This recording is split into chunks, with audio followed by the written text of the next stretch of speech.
আসসালামু আলাইকুম এভরিওয়ান, সবাইকে। আমি আমেনা কিচেন থেকে বলতেছি। আজকে রুই মাছ দিয়ে কাঁকরোল দিয়ে রান্না করে দেখাবো।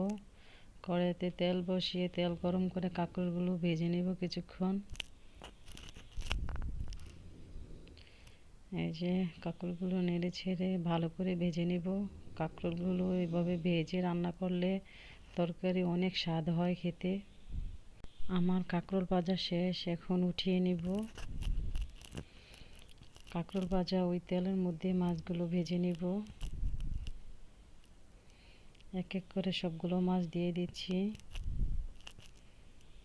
মাছগুলো এখন অপর পিঠ করে দিব।